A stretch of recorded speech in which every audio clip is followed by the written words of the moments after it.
구원받은 그리스도인들이 주님을 점점 멀리하고 말씀을 점점 멀리하고 교회와 교제를 점점 멀리 할 때에 우리 삶으로 주님을 부인하며 살아갈 때 입술로는 부인 안 하더라도 살아가는 삶이 주님을 부인하는, 마치 주님이 안 계신 것처럼 천국이 없는 것처럼 살 수도 있지 않습니까? 멀어지면 그럴 수 있습니다. 그때에 마음에 너무나 큰 슬픔이 있는 겁니다. 너무 큰 두려움이 있는 거예요. 우리 인생이 슬프고 두려울 때가 있습니다. 하나님이 없을 때, 또는 하나님이 나를 떠나실 때 인생은 슬프고 두려움이 생기는 겁니다. 이스라엘이 그랬습니다. 이스라엘이 출애굽 해가지고 계속 하나님이 독수리 날개로 그들을 업어서 인도하셨다고 말씀했거든요. 불기둥 구름기둥으로 그들을 보호하시고 갈 길을 가르쳐 주시고 만나를 먹여주시고 계속 함께 하시지 않습니까? 그런데 그럼에도 불구하고 그들이 하나님을 떠날 때 하나님도 그들과 함께 가지 않으시겠다. 이 말씀이 이스라엘 백성들에게 황송한 말씀이고 슬픔이 되고 두려움이 된 것처럼 구원받은 그리스도인들이 하나님보다 더 사랑하는 것을 가지고 마음으로 하나님을 떠날 때 하나님이 내가 너와 함께 하지 않겠다. 이 말씀이 그리스도인들에겐 너무나 슬프고 너무나 두려운 말씀이 되는 겁니다. 구원받지 않은 사람이 가장 슬프고 두려울 때는 죄로 인해서 장차 심판을 받게 될 때, 이것이 구원받지 않은 사람에게는 가장 큰 슬픔이고 두려움이거든요. 에덴 동산에서 아담 하와가 범죄했을 때 하나님이 아담을 부르셨죠. 아담아, 네가 어디 있느냐? 내가 벗었으므로 두려워하여 숨었나이다. 아담은 자기 죄로 말미암아 벌거벗은 수치를 깨달았고 두려워서 숨었습니다. 그때 아담이 정말 마음이 슬펐을 겁니다. 얼마나 두려웠겠습니까? 그 전까지는 동산에서 하나님과 교제하고 하나님과 거닐었거든요. 그런데 범죄하고 나서 이제 그 죄로 말미암아 하나님 앞에 나아갈 수가 없습니다. 벗었으므로 두려워하여 숨었나이다. 아담은 처음으로 슬픔을 느꼈을 겁니다. 정말 큰 두려움이 있었을 겁니다. 물론 가죽옷을 지어 입혀서 구원해 주셨죠. 구원받지 않은 사람은 그 죄로 인한 두려움, 그리고 그 죄로 인해서 받을 그 심판으로 인한 두려움이 가장 큰 겁니다. 이사야 48장을 찾겠습니다. 이사야 48장 22절. 구약성경 1027페이지 이사야 48장 22절 한 절만 같이 읽겠습니다. 여호와께서 말씀하시되 악인에게는 평강이 없다 하셨느니라. 구원받기 전에 사람은 죄인이지 않습니까? 죄인으로 태어나서 구원을 받으면 의인이 되는데 끝까지 구원을 안 받으면 악인으로 남는 겁니다. 악인에게는, 끝까지 구원 안 받는 사람에게는 평강이 없다 하셨느니라. 평강이 없으니까요. 항상 마음속에 죄로 인한 슬픔이 있고 심판에 대한 두려움이 있는 겁니다. 이사야 57장 19절. 입술에 열매를 짓는 나 여호와가 말하노라. 먼데 있는 자에게든지 가까운 데 있는 자에게든지 평강이 있을지어다. 평강이 있을지어다. 내가 그를 고치리라 하셨느니라. 20절 21절은 같이 읽겠습니다. 오직 악인은 능히 안정치 못하고 그 물이 진흙과 더러운 것을 늘 쏟쳐내는 요동하는 바다와 같으니라. 내 하나님의 말씀에 악인에게는 평강이 없다 하셨느니라. 입술에 열매를 짓는 여호와, 말씀하신 것을 꼭 이루시는, 결실을 보시는 하나님께서 먼데 있는 자에게든지 가까운 데 있는 자에게든지 세상 만민들에게 또는 이방인, 유대인 누구든지 구원을 받으면 평강이 있을지어다. 평강이 있을지어다. 그들을 고치리라. 영혼을 고쳐주셨죠. 구원받은 사람에게는 세상이 주는 것과 같지 않는 정말 진정한 평안이 있는 겁니다. 이제 됐다. 구원받았다. 천국 갈 수 있다. 하늘에 소망이 생긴 겁니다. 그런데 악인은 능히 안정치 못하고 그 물이 진흙과 더러운 것을 늘 솟쳐내는 죄가 계속 올라오고 심판에 대한 두려움이 계속 올라오고 요동하는 바다와 같으니라. 악인에게는 평강이 없다 하셨느니라. 구원받지 않은 사람들이 이 세상에 성을 쌓고 좋은 것으로 자기 인생을 아무리 꾸미고 그리고 요동하지 않게 견고하게 만들려고 애는 쓰지만은 다 무너지는 겁니다. 모래 위에 지은 집이에요. 그들에게는 진정한 평강이 없습니다. 그래서 구원받지 않은 사람이 가장 먼저 해야 될 일은 회개하고 구원을 받는 일. 그래서 말씀하시기를 마태복음 5장에 너를 송사하는 자와 함께 길에 있을 때 급히 사화하라.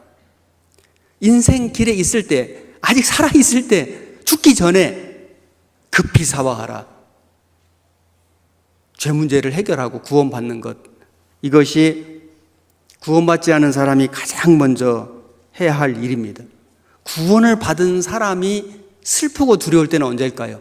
우리는 구원을 받았는데 구원받은 사람이 슬프고 두려울 때, 이스라엘 백성들이 하나님을 떠나고 우상 숭배할 때 하나님이 함께하지 않으시겠다고 하니까 마음이 슬펐지 않습니까? 구원받은 사람이 슬프고 두려울 때는 나를 구원해 주신 하나님을 떠나 살 때. 누가복음 15장을 보겠습니다. 누가복음 15장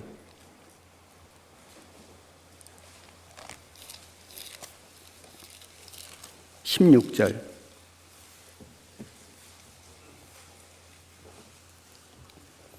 누가복음 15장 16절, 신약성경 121페이지입니다. 저가 돼지 먹는 쥐염 열매로 배를 채우고자 하되 주는 자가 없는지라. 이에 스스로 돌이켜 가로되 내 아버지에게는 양식이 풍족한 품꾼이 얼마나 많은고 나는 여기서 줄여 죽는구나. 내가 일어나 아버지께 가서 이르기를 아버지여 내가 하늘과 아버지께 죄를 얻었사오니 지금부터는 아버지의 아들이라 일컬음을 감당치 못하겠나이다. 나를 품꾼의 하나로 보소서 하리라 하고 이에 일어나서 아버지께로 돌아가니라. 여기 누가복음 15장에 아버지를 떠나서 허랑방탕하게 살던 탕자 이야기 잘 아시죠? 탕자가 아버지 유업을 빨리 주십시오. 졸르고 졸라서 돈을 가지고 먼 나라에 가서 방탕하게 살았는데 금방 돈이 떨어졌습니다. 먹을 게 없습니다. 비참하게 됐습니다. 이때에 아버지 생각이 난 거예요. 얼마나 마음에 큰 슬픔을 느꼈을까요?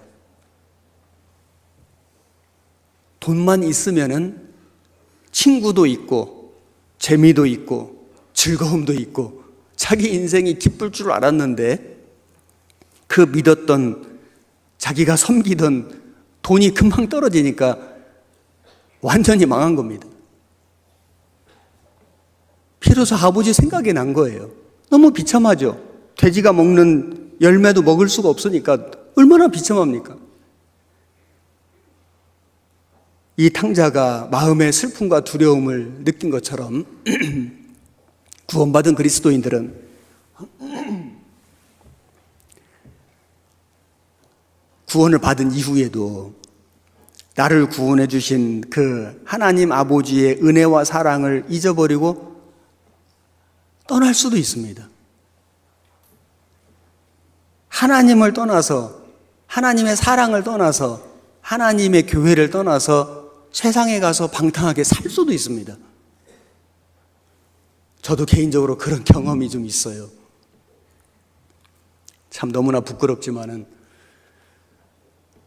81년도에 제가 처음 말씀을 듣고 구원을 못 받았습니다. 공주문화원에서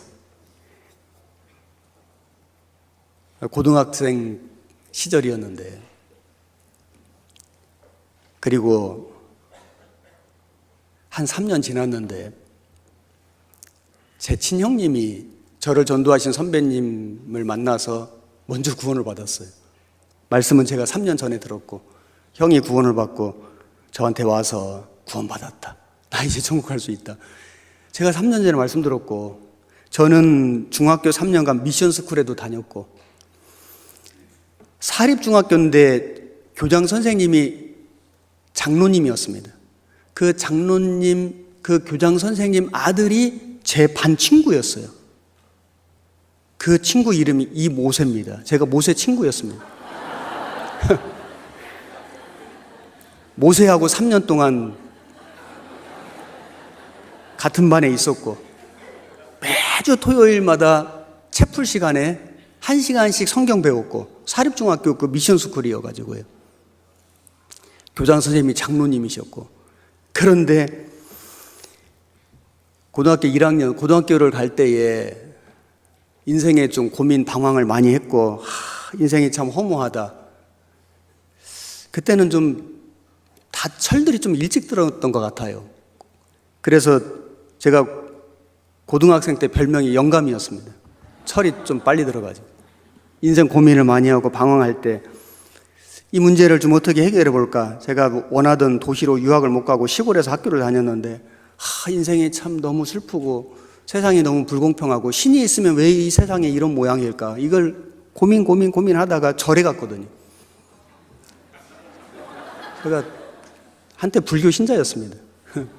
불교 학생회 1년간 열심히 반야심경도 외우고 목탁 치고 참선도 하고 이 108배, 1080배도 해보고 수련회도 해보고 나름대로 열심히 하다 보니까 이제 고등학교 2학년 올라갈 때 저를 불교 학생회장을 시켜주려고 하더라고요. 제가 불교 학생회장 될 뻔했습니다. 그랬는데 그때 그 학교에 선배님을 만났는데, 구원받은 선배님, 저하고 같이 공부도 하고 대화도 하고 형 동생처럼 지냈는데, 어느 날 성경 한번 배워보자. 예, 배워보죠. 그 선배님이 살아가는 모습이 신실하니까요. 그리고 제 마음속에 의문이 있으니까 1년간 절에 다녔지만은 해답이 없어요. 아무리 법문을 읽고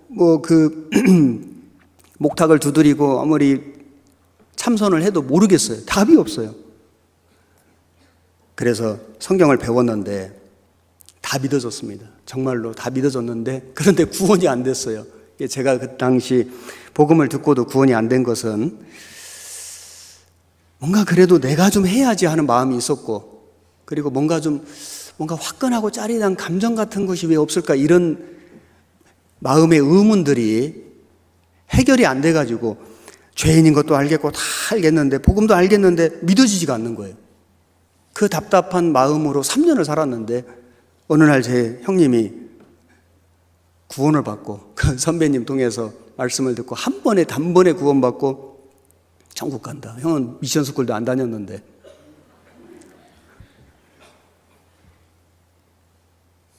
그래서 제가 엄청난 충격을 받고 이 문제를 해결해야 되겠다. 그래서 부탁을 드려서 방배동 교회 목사님 상담했습니다. 3일 약속을 하고 갔는데 첫날 성경 사실인 거 쭉 말씀해 주시고, 다 알아요. 믿어요. 죄인인 거 말씀해 믿어요. 알겠어요. 마지막 날 제 마음속에서 목사님, 제가 목사님께 그랬습니다. 목사님, 오늘 제가 약속한 마지막 날인데 오늘 만약에 제가 구원을 혹시 못 받으면은 저는 구원받을 때까지 여기에 남아 있겠습니다. 제가 정말 그 어린 청년 마음에도 제가 정말 이번이 마지막 기회다 하는 너무 간절한 마음이 있었고, 그런 말씀을 드렸던 기억이 납니다.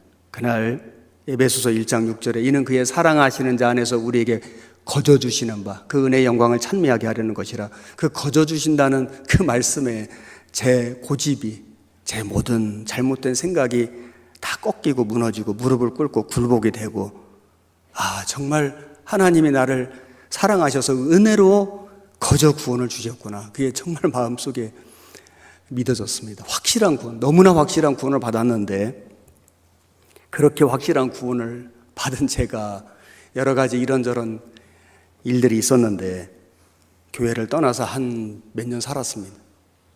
제가 84년에 구원을 받고 교회로 돌아온 게 90년입니다. 군대를 갔는데 88년도에 군대를 갔는데 군대 3년 동안 그때 2년 7개월 반인가 있었거든요. 지금 군대는 좀 짧죠. 진짜 놀라운 일이, 정말 놀라운 기적이 있었는데 군대 27개월 반 동안 성경이 있었거든요. 성경을 한 장도 안 읽는 기적이 일어났어요. 형님이 준 전도집회 테이프 동기에게 전 동기가 다 들었는데 저는 한 번도 안 들었어요. 제가 이렇게 부끄러운 간증을 하는 이유는 그럼에도 불구하고 제가 하나님이 내게 주신 구원의 은혜를 완전히 잊어버리진 않았어요. 저는 정말 지금 생각해 보면은 항상 나는 구원받은 하나님 자녀다. 나는 하나님께 돌아가야 한다. 내가 이렇게 살다가 우리 주님을 만날 수는 없다. 그 생각을 저는 정말 많이 했던 것 같아요. 세상에 살면서도 나를 구원해 주신 하나님의 복음과 그 은혜를 완전히 잊어버린 건 아니에요. 항상 마음속에 생각하고 있었어요. 언젠간 돌아가야 된다고 생각했어요.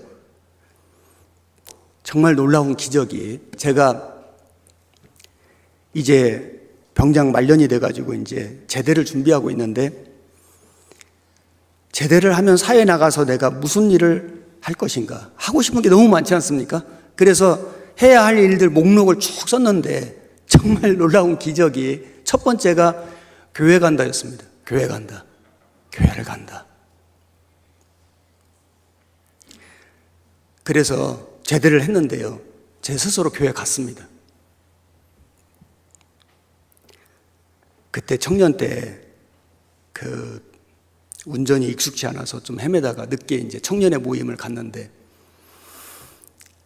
대전교회 옛날 교회당 그 중리동이라고 하는 그 교회당, 아주 작은 교회당인데 그 당시는 컸지만 지금은 아주 작은, 거기 청년들이 한 모르겠습니다. 얼마의 청년들이 이렇게 동그랗게 모여서 교제를 하고 있는데, 조금 늦게 가서 뒤에 앉아서 기도를 했습니다. 하나님,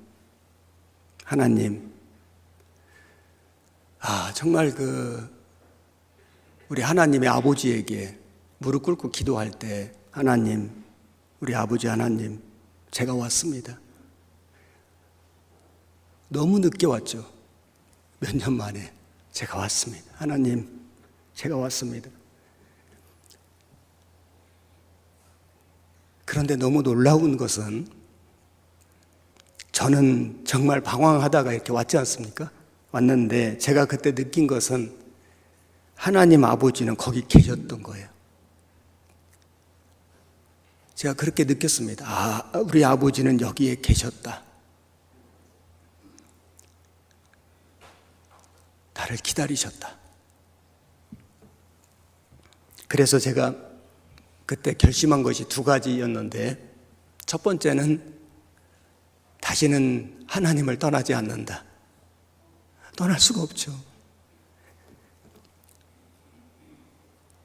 또 한 가지는 내가 허송세월한 만큼 조금 더 열심히 살아야 되겠다. 이 두 가지를 마음에 결심했고, 그래도 지키려고 노력하고 있다고 생각합니다. 탕자가 아버지를 떠나서 허랑방탕하게 살다가 먹을 것이 없을 때 얼마나 마음이 슬프고 얼마나 두려웠을까요? 저는 하나님을 떠나서 세상에서 살 그 당시를 생각하면 정말 마음이 슬프고 두려웠다고 생각됩니다. 아무도 모르지만은 내 심령에서는 너무 슬프고 두려운 거예요. 구원을 받았어도 하나님을 떠나서 산다는 것이 슬픈 겁니다. 그런데 돌아오니까 이 아버지가, 너는 잃었다가 얻었으며 죽었다 살아난 내 아들이니라. 이 아들 생각과 너무 달랐지 않습니까? 받아주신 거잖아요. 우리 아버지는 우리가 돌아갈 때 받아주신다. 슬픔을 기쁨으로 바꿔주신다. 그래서 가락지를 끼워주시고 좋은 옷을 입히고 발에 신을 신겼지 않았습니까? 다시는 떠나지 말고 나와 함께 살아가자. 구원받은 그리스도인들이 언제 마음이 슬프고 두렵냐면은 하나님을 떠나서 살아갈 때 정말 마음이 슬픈 겁니다. 돌아와야 되거든요. 그리고 신앙생활을 할 때에 주님과 점점 멀어질 때, 그 멀어질 때 마음에 슬픔이 있습니다. 누가복음 22장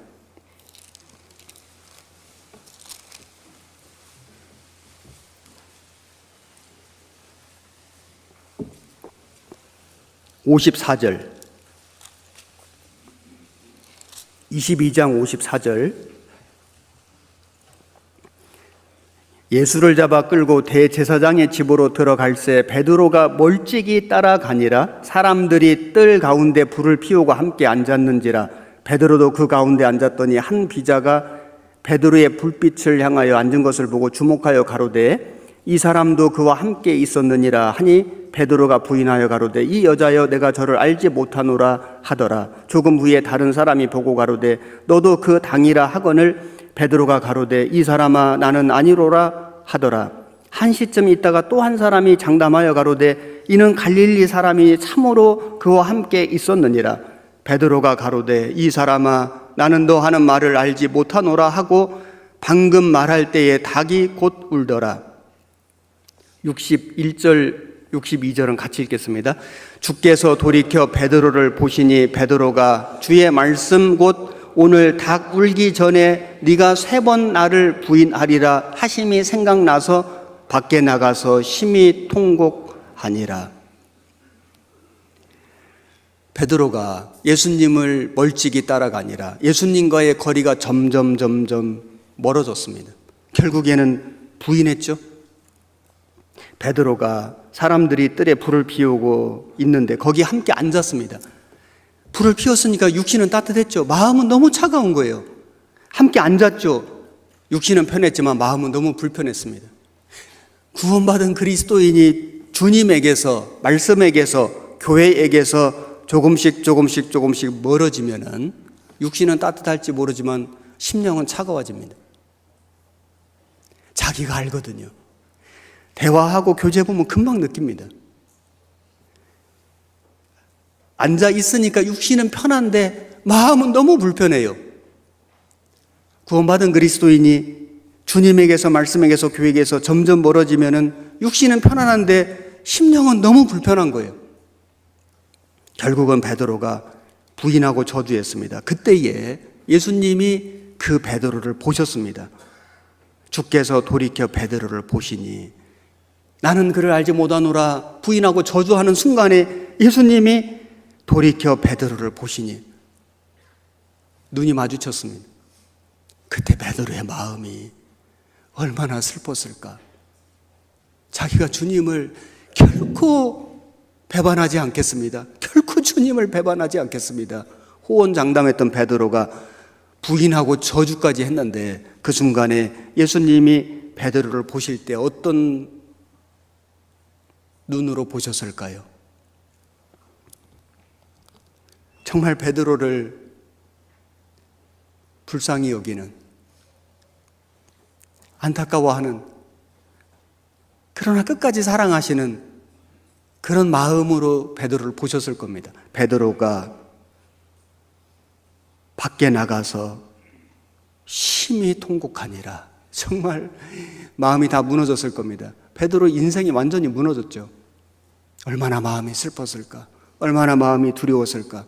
구원받은 그리스도인들이 주님을 점점 멀리하고 말씀을 점점 멀리하고 교회와 교제를 점점 멀리 할 때에 우리 삶으로 주님을 부인하며 살아갈 때 입술로는 부인 안 하더라도 살아가는 삶이 주님을 부인하는, 마치 주님이 안 계신 것처럼 천국이 없는 것처럼 살 수도 있지 않습니까? 멀어지면 그럴 수 있습니다. 그때에 마음에 너무나 큰 슬픔이 있는 겁니다. 너무 큰 두려움이 있는 거예요. 그리스도인들은 하나님을 떠날 때 슬픔이 있습니다. 두려움이 있습니다.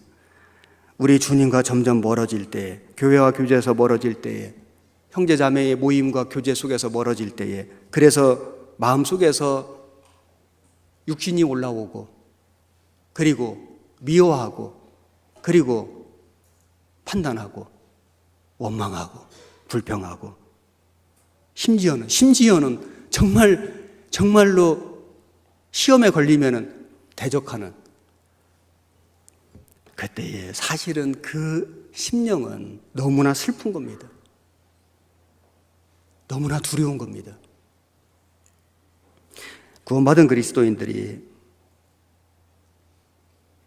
죄를 벗어버리지 못하고 죄에 매여서 살아갈 때 마음에 슬픔이 있습니다. 에베소서 4장을 찾겠습니다.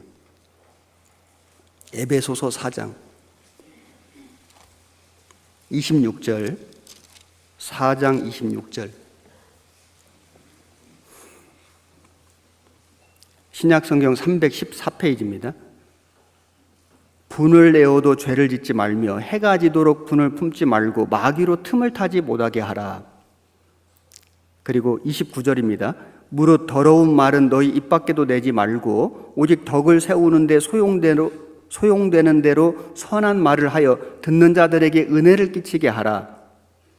30절 한 절은 같이 읽겠습니다. 하나님의 성령을 근심하게 하지 말라. 그 안에서 너희가 구속의 날까지 인치심을 받았느니라. 하나님의 성령을 근심하게 하지 말라. 구원을 받으면 성령의 조명, 성령의 강림, 성령의 내주, 내 안에 성령이 계시지 않습니까? 그런데 그 성령을 근심하게 하지 말라. 내 안에 계신 성령이 근심할 수 있습니다. 왜요? 우리가 여기 마귀로 틈을 타지 못하게 하라. 사람은 차를 타고 다니는데 마귀는 틈을 타고 다닙니다. 마귀가 그 뱀이요, 정말 자기 몸집보다 훨씬 작은 틈만 있어도 그 들어가서 숨거든요. 마귀는 우리 마음속에 정말 작은 틈만 있어도 역사하는 겁니다. 정말 우리의 틈을 귀신같이 합니다. 귀신이니까요. 내 마음속에 교회를 향한 또는 형제자매를 향한 어떤 사람을 향한 어떤 마음의 틈이 생기거나 문제가 생기면은 마귀가 틈을 탄다고요.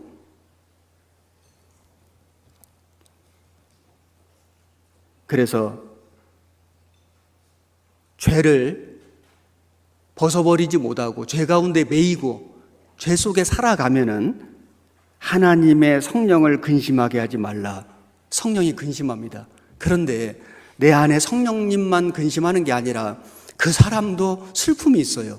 구원을 진짜 받은 사람은 죄를 지어도 죄 가운데 살아도 마음에 기쁨이 아니고 슬픔이 있다니까요.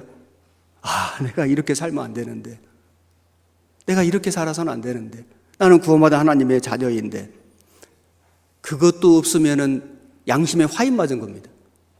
구원받은 사람은 마음에 슬픔이 있게 돼 있어요. 마음에 두려움이 있습니다. 정말로 구원받은 사람은 지옥 갈 두려움은 아니지만은 하나님에 대한 경외심, 거룩한 두려움, 슬픔과 두려움이 있습니다. 그리고 우리 교회 가운데 주님이 역사하지 않으실 때 마음에 슬픔과 두려움이 있습니다. 출애굽기 본문 찾겠습니다. 출애굽기 33장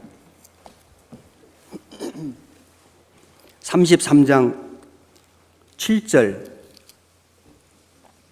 처음에 표시해 놓으신 출애굽기 33장 7절을 같이 읽겠습니다. 모세가 항상 장막을 취하여 진 밖에 쳐서 진과 멀리 떠나게 하고 회막이라 이름하니 여호와를 앙모하는 자는 다 진 바깥 회막으로 나아가며.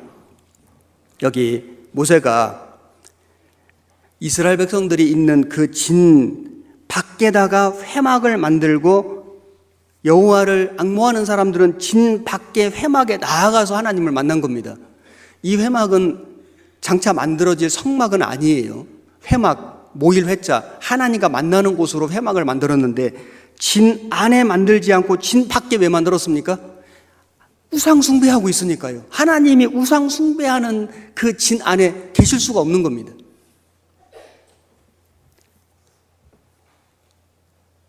우리 교회 안에 성령님이 계십니다. 정말 우리 교회 안에 성령님이 계셔서 역사하시는 것이 너무나 확실하거든요. 요한계시록을 찾겠습니다. 요한계시록 1장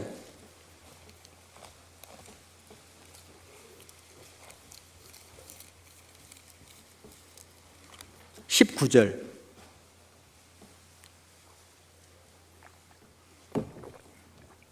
신약성경 399페이지 19절. 그러므로 네 본 것과 이제 있는 일과 장차 될 일을 기록하라. 네 본 것은 내 오른손에 7 별의 비밀과 7 금촛대라. 7 별은 7 교회의 사자요 7 촛대는 7 교회니라. 여기 7 촛대 7 별. 7 별은 일꾼이고 7 촛대는 교회입니다. 하나님이 의로운 손으로 오른손으로 일꾼을 붙들고 촛대 사이에 다니신다고 말씀했습니다. 2장 1절. 에베소 교회의 사자에게 편지하기를 오른손에 7 별을 붙잡고 7 금 촛대 사이에 다니시는 이가 가라사대. 7 교회는 그 당시 소아시아에 있었던 실제 있었던 교회이기도 하고 기독교 역사 속에 계속 복음이 전해지는 교회 모습이기도 하고 지금 우리 시대에도 7개의 모습이 있거든요. 성령님께서 구원받은 일꾼들을 의로운 손으로 붙드시고 교회 사이에 다니시며 역사하신다. 이것이 너무나 틀림없는 사실이고 정말 엄청난 축복이라고 생각됩니다. 우리 교회 가운데 주님이 일꾼들을 붙들고 다니시며 역사하신다. 저는 신앙생활을 아주 많이 한 건 아니지만은 이제 90년에 다시 교제를 회복하고 이제 교회 안에서 지금까지 믿음 지키며 살고 있습니다. 신앙생활을 하면 할수록 느끼는 것은 우리 교회 안에 성령님이 계시고 성령님이 역사하신다. 제가 전도를 하지만은 제 힘으로, 제 열심으로, 제 말의 어떤 능력으로 한 영혼도 못 건진다. 처음에 전도를 시작할 때는 내 열심으로 한번 해볼 마음도 있었습니다. 그런데 시간이 가면 갈수록 느끼는 것은 사람은 할 수 없다. 그런데 하나님은 하신다. 이게 정말 믿어져요. 우리 교회 안에 성령님이 계셔서 지금 계속 우리 한국에 또 해외에 교회가 세워지는데 그 교회가 세워지는 것이 사람이 세운 게 아니지 않습니까? 사람이 어떻게 교회를 세웁니까? 이 반석 위에 내 교회를 세우리. 이거 주님이 세워주시는 건데 다만 충성된 일꾼들을 쓰시는 거죠. 쓰임받는 일꾼일 뿐이지 우리 힘이, 우리 능력이 아닙니다. 하나님 우리와 함께 계신 거예요. 제가 몇 년 전에 코스타리카에 선교를 간 적이 있었는데 2번째 수양행가를 했습니다. 그때는 교회가 2개밖에 없어서 지금 여러 개의 교회가 됐는데 수양회를 마치고 가장 가까운 교회, 그 당시 이제 산호세 외에 교회가 1개만 있었는데 그 교회를 신방을 했는데 거기 통역하는 형제님 간증을 들었습니다. 교회가 세워졌는데 이제 선교사님 오셨는데 자기가 에콰도르에서 훈련을 받다가 선발이 돼가지고 1년 만에 언어 1년 배워서 사실 언어가 안 되지 않습니까? 1년 만에 긴급 투입이 됐는데 선교사님도 언어가 안 되고 올라밖에 모르고 자기는 1년간 배워가지고 읽을 수는 있는데 말은 못하고 읽을 수는 있죠.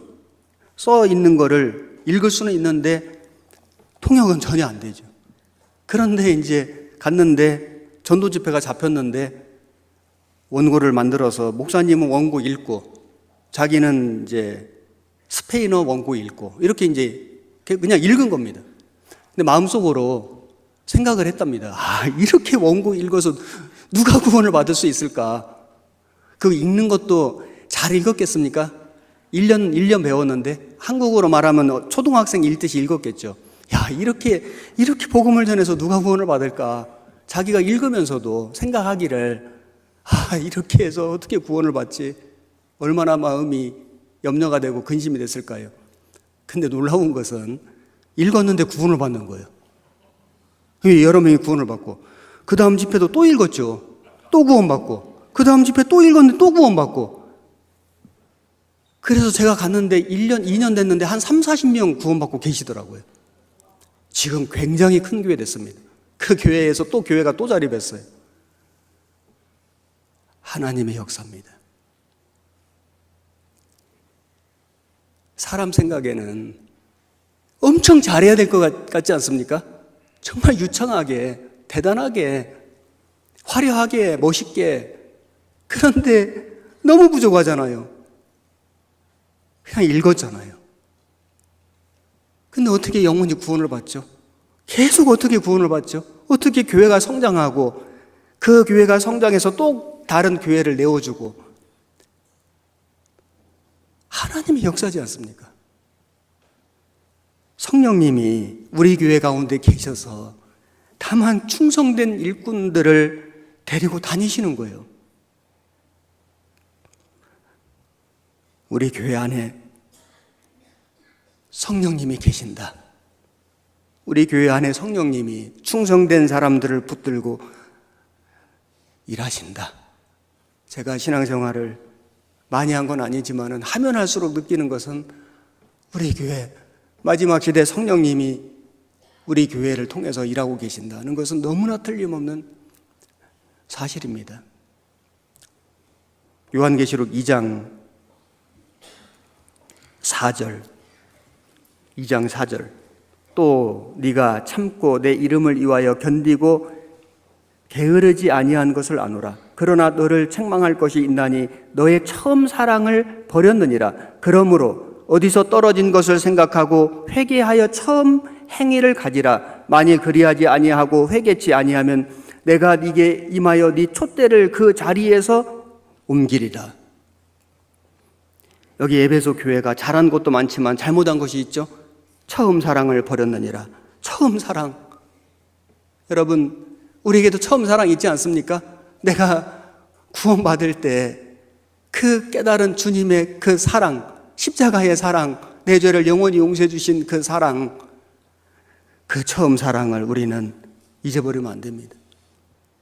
우리 모일 때마다 어떤 조모임이든 구역 모임이든 회별 모임이든 몇 분씩 간증할 때 어떤 분들이 구원 간증하지 않습니까? 저는 구원 간증 참 좋다고 생각해요. 자기 간증도 가끔씩 해야 됩니다. 저도 오늘 구원 간증 했지 않습니까? 원래 이 구원 간증 할 생각 없었는데 하다 보니까 하게 됐는데 할 때마다 감사해요. 다른 분들의 간증도 듣는 게 은혜입니다. 왜냐하면 다 모양이 달라요. 그런데 같은 게 있어요. 동일한 성령, 그 성령님의 역사로 우리가 복음을 깨달은 거예요. 처음 사랑을 기억해야 됩니다. 처음 구원받을 때의 기쁨, 그걸 기억해야 됩니다. 처음 받을 때의 그 감동과 감사와 감격을 기억해야 돼요. 처음 내가 교회 나와서 마음속에 가졌던 각오와 서원, 처음 봉사할 때 먹었던 그 마음, 처음 임원 직분을 받았을 때 내가 가졌던 그 마음의 그 마음과 서원을 기억해야 됩니다. 제가 처음 전도인으로 부름을 받았을 때 저보다 앞서서 전도인 하시던 저랑 같이 교제했던 분 중에 저보다 앞서서 이제 지금은 선교사로 가 계신데 제가 여쭤봤어요. 그때 전도사님 제가 어떻게 해야 됩니까? 제가 너무나 부족하고 준비가 안 돼 있고 너무나 두렵습니다. 그랬더니 그분이 저에게 딱 한마디 해주셨던 게 지금도 기억납니다. 지금 이 마음을 잊지 마십시오. 그래서 그때의 그 마음을, 그 초심을, 처음 사랑을 잊지 않으려고 노력합니다. 우리 교회도 정말 우리 교회가 복음을 듣고 구원을 받은 분들이 복음을 전해주시고 이렇게 우리가 참 큰 역사를 이루었는데 하나님 해주신 거죠. 그런데 너무나 우리가 두려운 것은 회개하여 처음 행위를 가지지 아니하면은 하나님이 임하여 네 촛대를 그 자리에서 옮기리라. 전도인 수련회 때 우리 목사님께서 가끔 이런 말씀을 하셨어요. 전도인들이 여러분들이 잘못하면은 하나님의 역사가, 성령님의 역사가 중단될 수도 있다.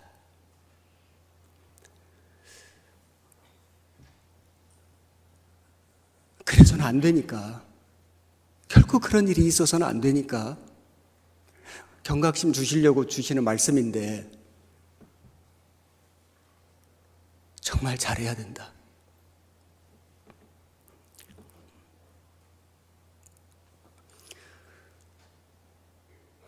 정말 우리가 엄청난 사명을 가지고 있다. 우리 전도인들 뿐이겠습니까? 우리 모든 임원들, 우리 모든 성도들, 우리 모든 교회들이 엄청난 사명을 갖고 있는 거예요. 정말 잘해야 된다.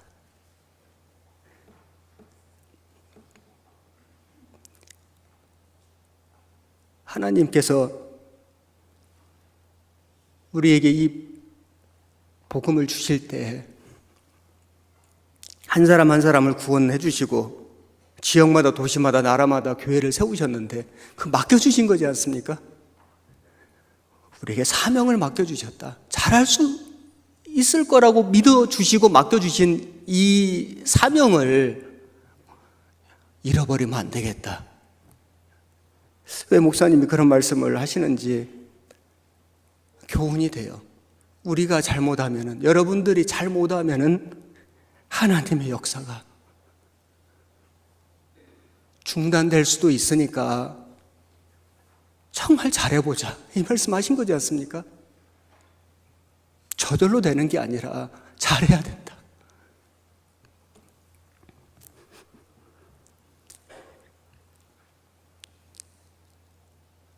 촛대가 옮겨지면은, 성령님의 역사가 그치면은 우리가 아무리 우리 힘으로 우리의 노력으로 해보려고 해도 안 됩니다.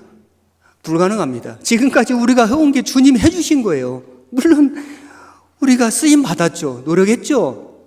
열심히 했죠. 그런데 그것이 전부입니까? 아닙니다. 하나님이 해주신 거예요. 앞으로도 마찬가지입니다. 그래서 언제 구원받은 사람은 슬프고 두렵냐면은 하나님의 역사가 그칠 때, 하나님의 역사가 떠날 때 우리 마음속에 엄청난 슬픔과 두려움이 있습니다. 그리고 주님이 계신 교회 안에 내가 없을 때 구원받은 사람에게는 엄청난 슬픔과 두려움이 있습니다. 요한복음 20장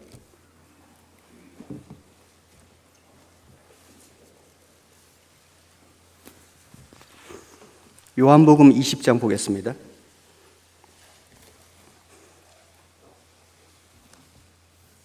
24절 184페이지입니다. 12 제자 중에 하나인 디두모라 하는 도마는 예수 오셨을 때에 함께 있지 아니한지라. 다른 제자들이 그에게 이르되 우리가 주를 보았노라 하니 도마가 가로되 내가 그 손에 못자국을 보며 내 손가락을 그 못자국에 넣으며 내 손을 그 옆구리에 넣어보지 않고는 믿지 아니하겠노라 하니라. 예수님이 부활하셨는데 그래서 제자들에게 오셨는데 다른 제자들은 그 예수님을 만났는데 도마는 못 만났습니다. 왜냐하면 그 자리에 없었어요. 함께 있지 아니한지라. 도마를 의심 많은 제자라고 말하는데 그 의심이 불신의 의심은 아닙니다. 못 믿겠다. 그 불신하는 의심이라기보다는 정말이야? 정말 주님이 오셨다면 정말 좋을 텐데 간절한 바람이 있는 의심이에요. 도마가 아마 모르겠습니다만은 그날부터 떠나지 않고 기다렸을 것 같습니다. 여기 26절에 보시면 여드레를 지나서 제자들이 다시 집 안에 있을 때 도마도 함께 있고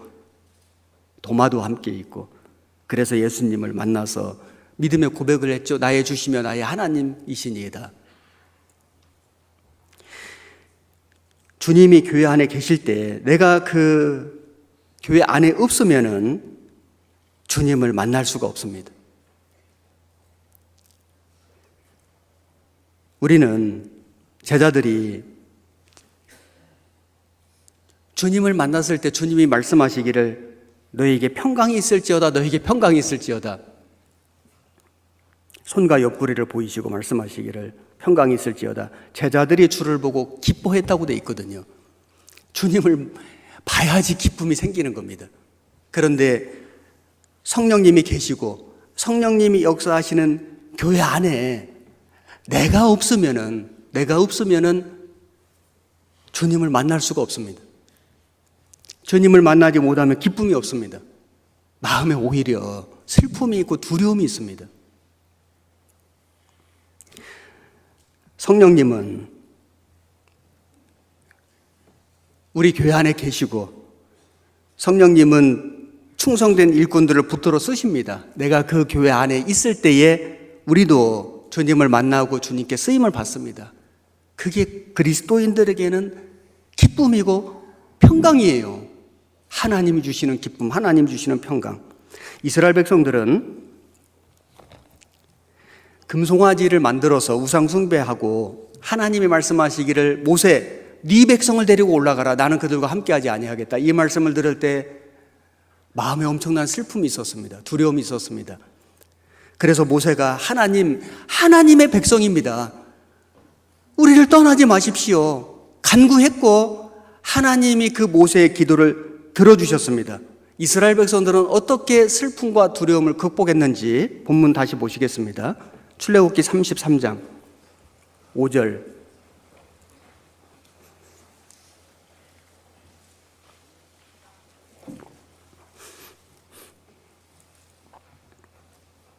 여호와께서 모세에게 이르시기를 이스라엘 자손에게 이르라. 너희는 목이 곧은 백성인즉 내가 순식간이라도 너희 중에 행하면 너희를 진멸하리니 너희는 단장품을 제하라. 그리하면 내가 너희에게 어떻게 할 일을 알겠노라 하셨음이라. 이스라엘 자손이 호렙산에서부터 그 단장품을 제하니라. 하나님께서 말씀하시기를 단장품을 제하라. 단장품이라는 것은 여러 가지 장신구들입니다. 그런데 그 당시에 그 장신구들은 우상을 숭배하는 목적으로 많이 쓰였습니다. 하나님께서 이스라엘 백성들에게 그 우상 숭배하는 데 쓰임받는 모든 물건들을, 모든 도구들을 다 버려라.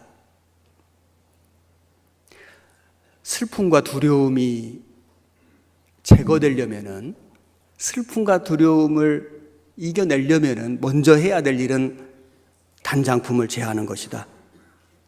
구원받은 그리스도인들에게도 단장품이 있을 수 있거든요. 우리가 무슨 우상 숭배하는 실질적인 그런 물건들을 가지고 있는 것은 아닐 겁니다. 우리가 무슨 부적을 갖고 다니겠습니까? 무슨 그런 미신 도구를 갖고 있겠습니까마는. 그러나 구원받은 그리스도인들에게도 버려야 될 단장품이 있을 수 있습니다.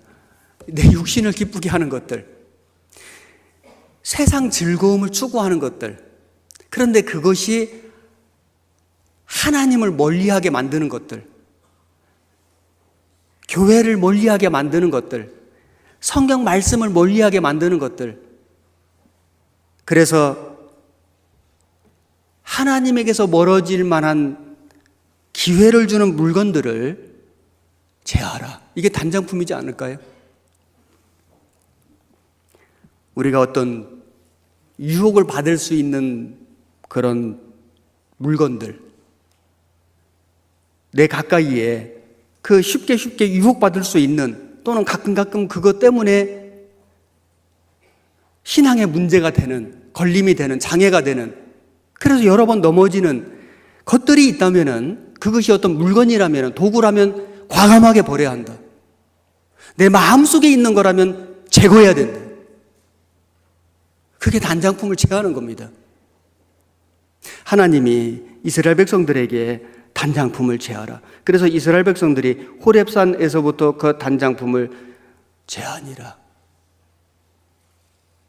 그리고 모세는 이 이스라엘 백성들을 위해서 중보 기도를 했습니다. 33장 12절. 모세가 여호와께 고하되 보시옵소서, 주께서 나더러 이 백성을 인도하여 올라가라 하시면서 나와 함께 보낼 자를 내게 지시하지 아니하시나이다. 주께서 전에 말씀하시기를 나는 이름으로도 너를 알고 너도 내 앞에 은총을 입었다 하셨사온즉 내가 참으로 주의 목전에 은총을 입어 싸우면 원컨대 주의 길을 내게 보이사 내게 주를 알리시고 나로 주의 목전에 은총을 입게 하시며 이 족속을 주의 백성으로 여기소서. 이 족속을 주의 백성으로 여기소서.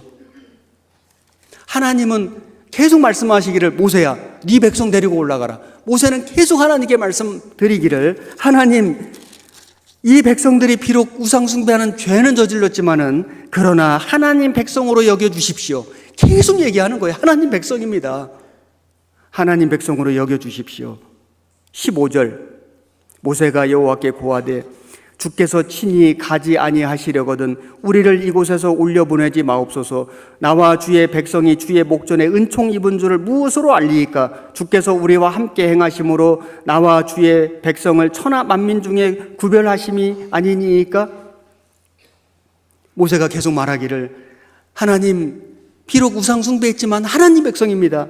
그리고 하나님이 우리와 함께 가지 아니하시면 우리가 갈 수가 없습니다. 우리와 함께 가주십시오. 모세가 이스라엘 백성들을 위해서 하나님께 중보 기도를 드렸고 하나님이 그 모세의 기도를 들어주셨습니다.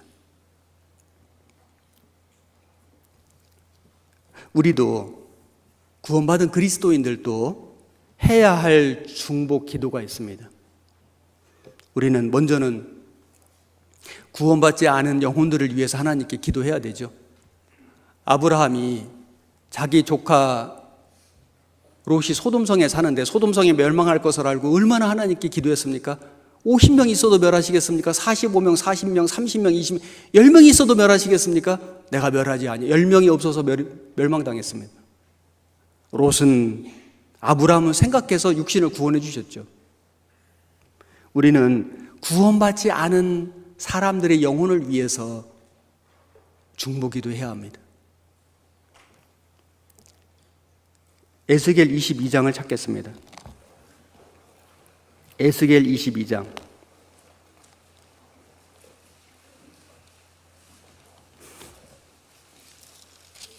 에스겔 22장 30절. 1183페이지입니다.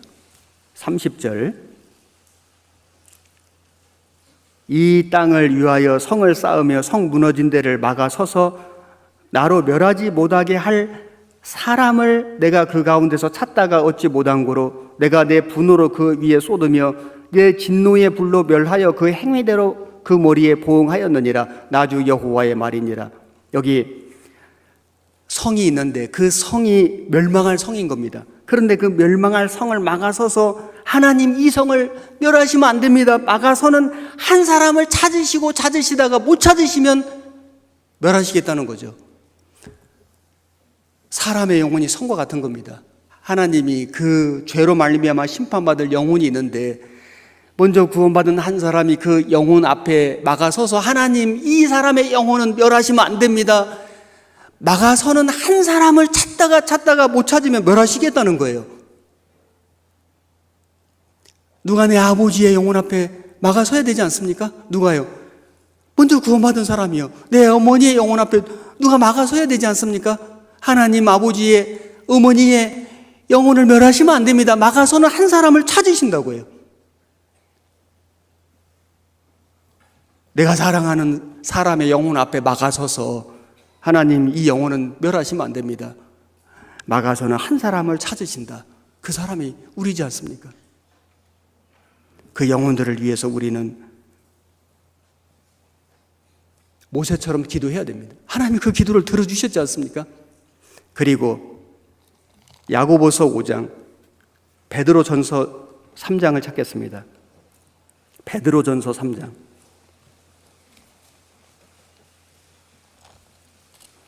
8절.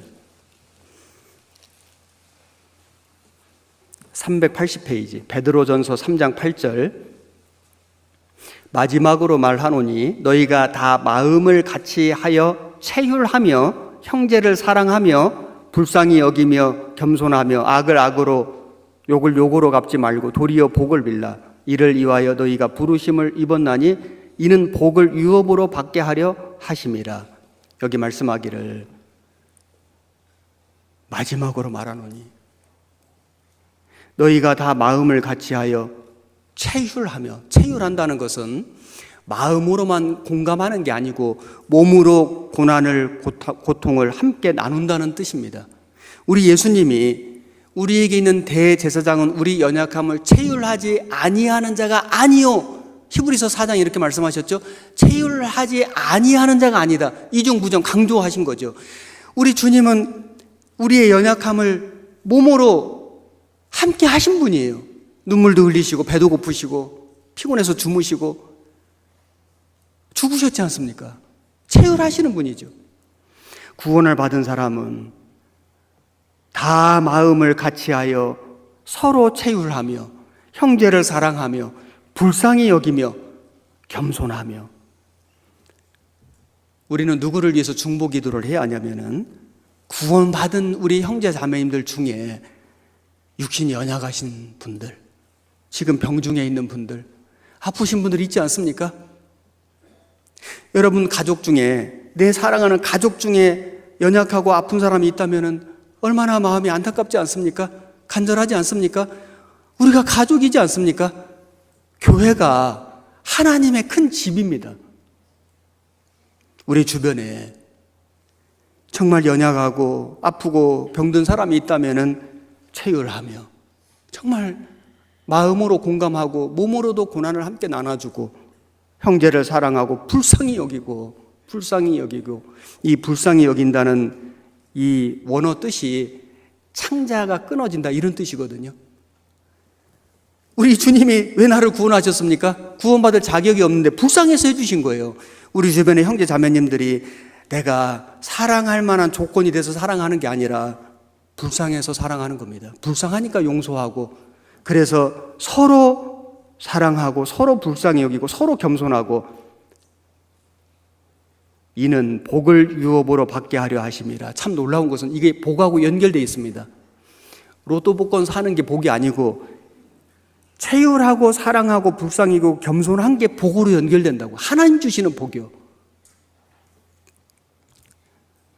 모세가 우상 숭배하고 결국 하나님을 떠난 백성들을 위해서 그래도 하나님 백성입니다, 하나님 함께 해주십시오 중보기도 한 것처럼 우리는 우리 주변에 이뤄진 영혼들을 위해서 끝까지 간절하게 중보기도 하고, 하나님이 영혼을 멸하시면 안 됩니다.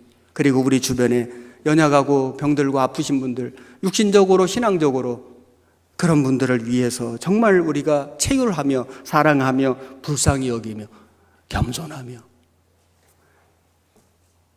하나님이 이 기도를 들으신다고요. 출애굽기 본문 이제 마지막으로 보겠습니다. 33장 14절 한 절만 같이 읽겠습니다. 여호와께서 가라사대 내가 친히 가리라, 내가 너로 편케 하리라.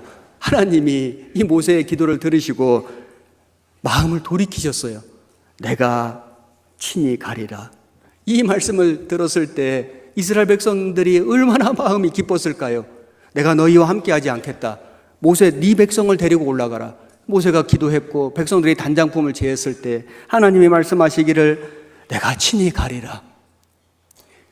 이 친히라고 하는 그 히브리어 어원이 얼굴이라는 뜻이 있습니다. 얼굴을 외면하시다가 이제 내가 다시 보겠다는 거예요. 우리 주님이 우리가 우상 숭배할 때 외면하시다가 단장품을 제하고 돌이키니까 다시 보시겠다는 거예요. 주님이 외면하시니까 그렇게 마음이 슬프고 두려웠는데 주님이 내가 친히 가리라, 내가 너희를 다시 보겠다고 하시니까 마음의 기쁨이 회복이 되는 거예요. 내가 너로 편케하리라, 내가 너로 평안을 주겠노라, 안식을 주겠노라. 이 말을 들었을 때 이스라엘 백성들의 마음속에 엄청난 기쁨이, 엄청난 즐거움이, 엄청난 평안이 다시 회복된 겁니다. 우리도 마찬가지입니다. 우리가 나를 구원해 주신 주님의 은혜를 잊어버리고 천국의 소망이 희미해질 때 주님을 떠날 수가 있고, 하나님보다 더 사랑하는 거, 하나님보다 더 의지하는 거, 마음속에 우상을 가지고 섬길 수도 있는데 하나님이 그 사람과 함께하지 않겠다고 하실 때 마음에 너무나 큰 슬픔이 있는 겁니다. 우리가 단장품을 제하고 중보기도를 통해서 우리가 서로 돌아보고 사랑하고 용서하고 체휼할 때에 내가 친히 가리라, 너로 편케하리라, 내가 다시 너희와 만나겠다, 내가 너희와 함께 하겠다, 너에게 평안을 주겠다.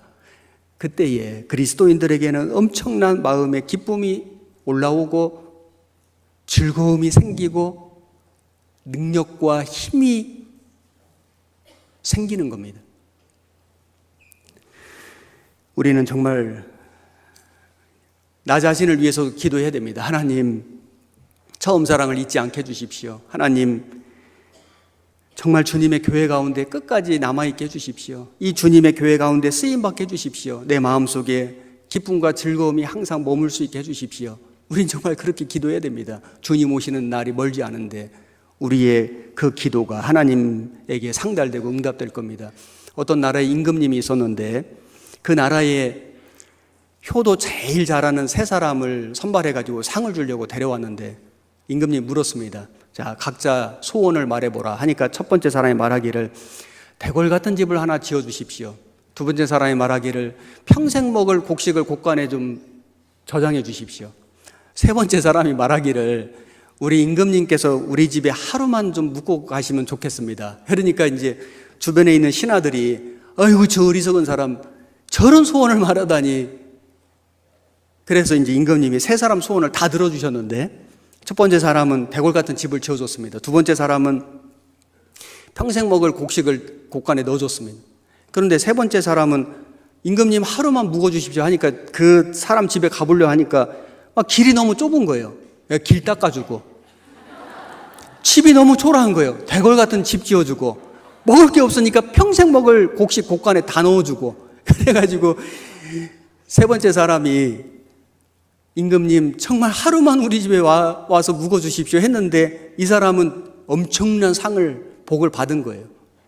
우리 마음속에 하나님께 기도하기를 주님 나와 함께 해주십시오. 주님 내 삶 속에 늘 항상 함께 계셔 주십시오. 내 마음에 기쁨이 되어 주시고 내 마음에 위로가 되어 주시고 내 마음에 능력이 되어 주십시오.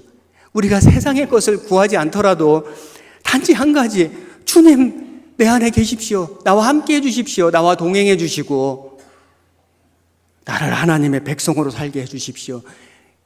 이 소원이 제일 큰 복을 받는 소원입니다. 기도입니다. 우리가 그런 마음으로 주님 오실 때까지 살았으면 좋겠습니다. 기도하겠습니다.